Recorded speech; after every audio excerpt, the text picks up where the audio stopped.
This is Dr. Femke Holwerda. Did I get it right? Pretty close. Anyway, she completed her undergraduate studies at Utrecht University, the Netherlands, which incorporated some mosasaur research before doing her PhD on Jurassic sauropods. Great versatility. In Germany and Argentina, that's where the sauropods were from. She's been in Canada studying mosasaur ecology at the Tyrrell Museum of Palaeontology as the Dr. Elizabeth Nichols postdoctoral fellow since March 2020. And she lives in Tyrrell with her family. So welcome. You're at the perfect time. You're ready to go. Yeah. Thank you. Yeah. So I'm here to take over. I think John already warmed you up. So now we're going into the mosasaurs. Just a quick recap. What are mosasaurs? There's a little one in the back. Yay, mom, go. Mosasaurs are not dinosaurs. They are actually marine lizards, and they're more closely related to lizards and snakes than they are to dinosaurs. Dinosaurs are more closely related to birds, as Jared earlier showed you. So basically, they're just big old swimming monitor lizards with flippers and fins, and they're perfectly adapted to live in the water completely. They probably never came to shore. Now, probably a lot of you will have seen Jurassic World, where you got these gigantic mosasaurs. I mean, don't get me wrong, I was delighted that they were featured in big movies because that's how, you know, they come into the main audience. But yeah, these guys are just too big. And so you want to maybe think about more something like this, just a streamlined body. And, you know, they got to about 7 or 10 meters long, which is already big enough. You don't need to have them 15 meters long. And of course, they shared their habitat with many other animals as well. So the world in the late Cretaceous was a hothouse. So you got a lot of inland seas everywhere because there was no ice in the poles. So all that water had to go somewhere. So sea level was a lot higher than today, although we might be going towards that kind of a world again. But for a marine, Step back a little bit. We want to get you on. oh yeah, There we go. better. So, guys, if you're a big old marine lizard, then this kind of a world is of course ideal for you. Just a little bit of the setting of the late Cretaceous. Mosasaurs were the dominant marine reptiles by the end of the Cretaceous, and they took over basically all the apex predator niches, ecological feeding spaces, even replacing big predatory fish that were still around at the early late Cretaceous. They were all gone because the mosasaurs just kind of won that battle. And also, well, and I showed gigantism towards the end of the Cretaceous, which is excellent news for mosasaurs, and we saw the really big ammonite over here. But I'm here to talk more about my research at Tyrrell, because John already showed you these wonderful mosasaur fossils that we get from the mines around Lethbridge. And at Tyrrell, most of our mosasaurs come from there.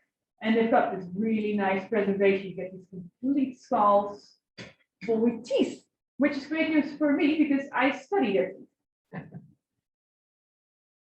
I study their teeth because I want to know what did these mosasaurs eat, and also how did they coexist, because we have several types of mosasaurs in our Holwerda Sea.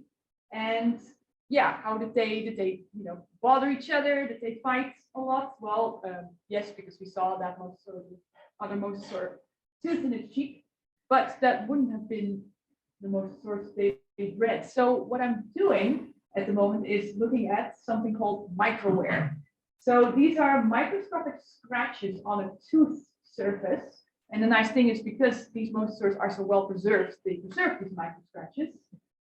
And you look under a microscope and then you just find these scratches.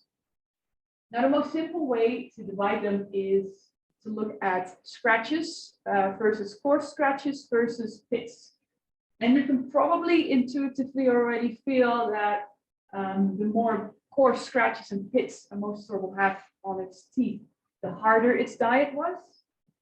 So you can kind of put them in this nice triangle, and you'll see that for instance, our prognathedon, a bigger mosasaur with these sort of chunky teeth, has a lot of coarse scratches, and a mosasaurus with kind of T-Rex-like teeth ate a little bit of everything. And your Palaeontology is a slightly smaller mosasaur with more elegant sort of fish-type teeth, even more fish and has less coarse scratches. Now, this is one way to look at it. I call this 2D microwear because you basically look in the microscope and you look directly on top of the surface, and then you count your microwear. Another way to do this is using fancy 3D microwear, which actually takes a surface scan, so you look at the topology of your microwear. Now, we have sampled our mosasaurs of the Tyrrell and sent them to a lab in England to analyze, but unfortunately the pandemic kind of delayed that. So right now I'm showing you results from a study on similar mosasaurs, but from the Netherlands, unfortunately not from Alberta. But it is quite nice because the sort of the topology, so the pits will become craters and the scratches and grooves have become mountains, if you will, on your scanner, give a really nice mosaic of these different types of mosasaurs. For instance, the mosasaurus, blue one, it's again this generalist, so it kind of matches a little bit with what the 2D already show us. This prognathedon guys, they are more in the sort of omnivorous, but also kind of crunchy, more invertebrates in their diets, or more shell crunching corner of things. So this is definitely what we're still waiting for our Alberta mosasaurs to kind of complement that study. But I wanted to show you this cool graph, and this paper just got accepted, so hopefully soon you'll see it also wider spread. So yeah, as I already said, the pandemic kind of interrupted my postdoc a little bit, so that's why some things are still going. But luckily at Tyrrell, I could sample already my heart out. And then another interruption of my postdoc came the year after the an arrival of a small mammal that you will have seen around with his mosasaur toy. The nice thing also in the Tyrrell is because we have a scanning electron microscope with an EDX built in. So the scanning electron microscope is where I look at the microwear. The EDX is, in a nutshell, a sort of an X-ray. It catches the backscatter from the electron beam from a surface, and then it kind of measures the wavelengths of elements. So you get these really cool sciencey looking diagrams. I will not bore you with the details, but I look at this stuff because I want to measure strontium and calcium. Now, strontium is an element that is naturally present in the soil. And so with every step up the food chain, it disappears a little bit in favor of calcium, because we all have calcium built into our teeth and into our skeletons. So basically, in a nutshell, strontium amount will tell something about your relative position in the food chain. So I measured this with all our mosasaurs that I could get my hands on, and even a couple of plesiosaurs, as you saw from John's talk. We do have plesiosaurs, but their skulls are always missing. Nobody knows why, but so we have very little teeth, unfortunately, to go on. Luckily, the mosasaurs do have teeth. So I measured the strontium and calcium on mosasaurs, Prognathodon, Palaeontology, and some sharks and sawfish, because I wanted to have a modern living equivalent of these guys to kind of measure where are we in our food chain. So far, so good. I think what I liked most is that Mosasaurus, this guy in the middle, kind of overlaps with everybody. So that's kind of going back to that generalist lifestyle of your T-Rex style teeth. So you can kind of eat anything. What I also like very much is that the carpets with their more fish-like teeth are separated, and maybe a little bit in the corner of the sharks, the plesiosaurs. So maybe like the fish-eating type corner. And up here, the prognathodons are kind of overlapping a little bit with the sawfish, so like the animals that eat hard food items corner of things. So this kind of confirms more or less the microwear findings. So far, so good. So I wanted to do a deeper dive into geochemistry to see, okay, but what is really happening? I shall not bore you with the details because it's a Saturday afternoon and I don't want to fry your guys' brains. But I looked at carbon isotopes because basically this is indicative of position in the food chain. You need to take up.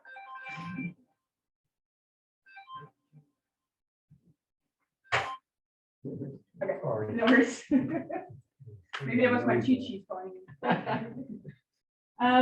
So carbon, basically, the main carbon source starts at your soil, and then also like with strontium that you start in the food chain, you kind of get more depleted carbon. Oxygen isotopes are indicative of your salinity and temperature of your seawater. And then finally, strontium isotopes, which is a kind of a new venture in paleontology. They are indicative of migrations. Again, with that, what I already talked about strontium, is that strontium in the soil is highest in kind of depleted with every step in the food chain. And for strontium isotopes, different types of soil have a different strontium signature. So if you find different kind of signatures in your sample, that could be an indication of migration, animal having moved from one spot to another. So for mosasaurs in particular, carbon 13,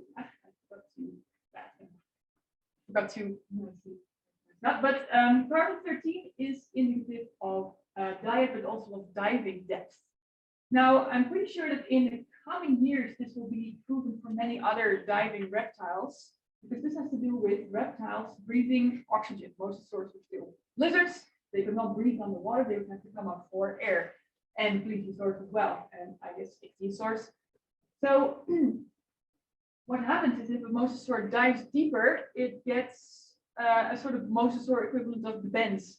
And so it'll get little carbon dioxide bubbles in its blood. And that does something with the carbon fractionation.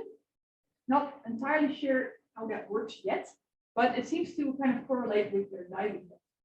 So that's pretty cool, and that's been shown by my colleagues for some other mosasaurs. These are, again, the Dutch mosasaurs. You can see with like bigger body size, these are mosasaurs and prognathodon, like bigger mosasaurs.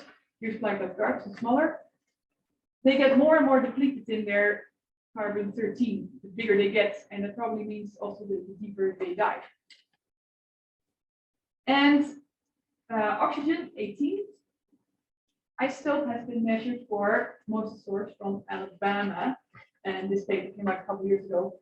What is really cool is that this person saw these spikes in her oxygen 18 levels, and this has been seen as a mosasaur going to more freshwater sources. So a mosasaur going to near shore where you have more runoff from fresh water in your seawater, and then going back to offshore again. So this is why I wanted to have a look at our mosasaurs with Tyrrell.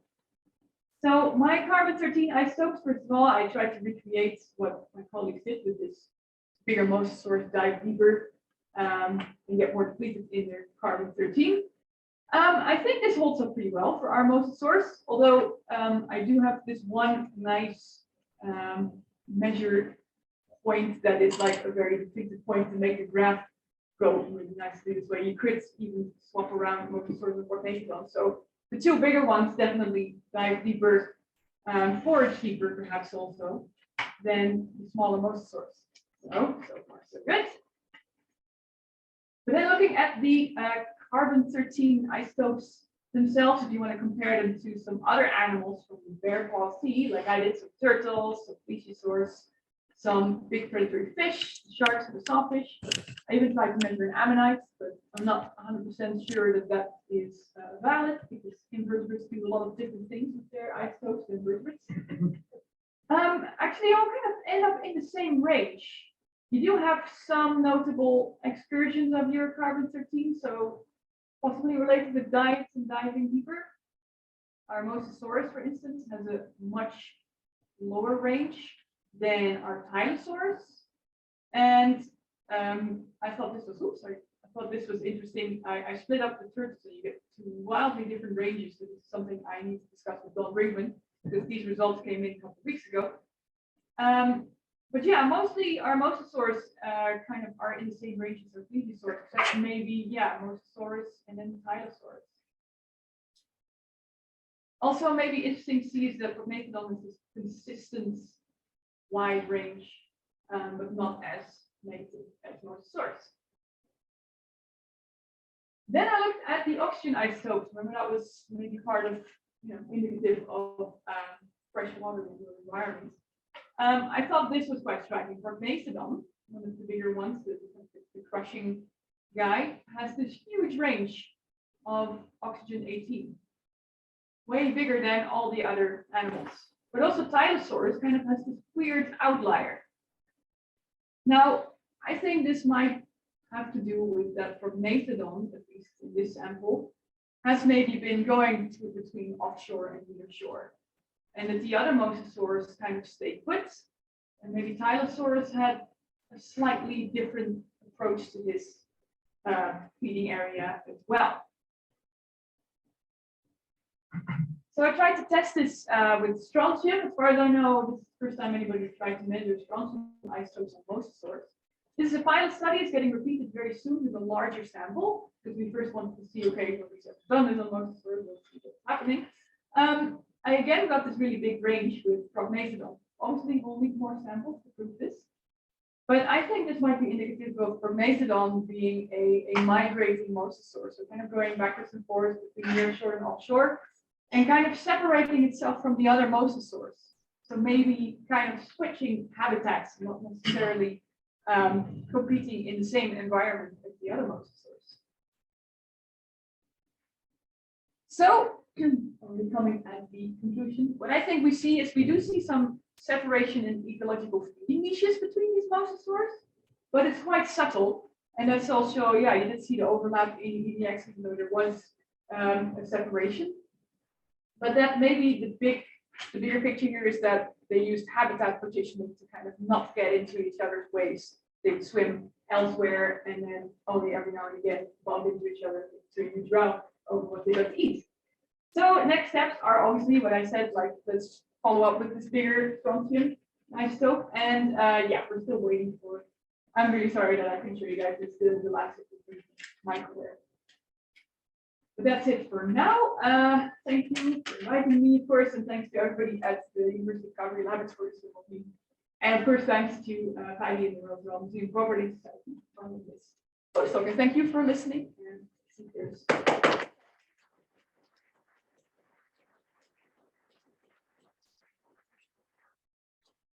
So I think we have a few minutes to ask questions. Yes. I got two questions. We saw the dents in the ammonite Palaeontology. Do you have any opinion on whether those are teeth marks? One of the arguments against teeth marks is that they aren't necessarily on both sides. Maybe the tongue was in the way. I don't know. right. Yeah, now if they're on both sides, I'm pretty sure it's been a mosasaur who clamped down. I do know that there's also a theory that it could be these little, what are they called again? Limpets burrowing into it. But yeah, I think if you kind of have like a row of holes, snout shaped on each side. What I've seen in Tyrrell Museum is they were only on one side. Okay. And our chief geologist doubted the sharks were biting, or rather the mosasaurs are biting them. Right. So anyway, I thought you might have thought about it, but that's probably not what you're worried about. Yeah, no, the one that I recently saw, there was a new one, and that was very definitely, it was like in the shape of a snout, you know, on And with both sides. Oh, So it's very kind good. of like, Okay. yeah. So maybe do both right. The other question I was curious about is there any kind of analysis of nautilus, which is, I guess, the last thing that's something like an ammonite, as far as their, you had different kinds of creatures there for analyzing for EDX or whatever, your other, is there something like that you put a shark or a nautilus? I'm just. Good question. I think if mosasaurs were eating ammonites, maybe we should look at a nautilus. Yeah, no, I'm not sure if anybody ever did geochemistry or like just chemistry on nautilus. Yes, maybe something in the literature. It might be fun to look at. Yeah. Yeah, okay. Good one. I think the person in the back was. I know they found some marine reptiles in estuarine channels. is those the shark. So Yes. would that be interesting to look at those particular ones? We would know that they must be in relatively fresh water. Yeah, I think they were measured for isotopes as well, weren't they? And that kind of proved that they were freshwater. Those were the freshwater plesiosaurs, correct me if I'm wrong? Yeah. Yeah. They are from a different formation though than my mosasaurs. So I don't think you can directly compare them. But that is a good point. It would be good maybe to put them next to each other, especially the freshwater venturing mosasaur on, see how that would relate. Okay. I don't know who's first. Okay.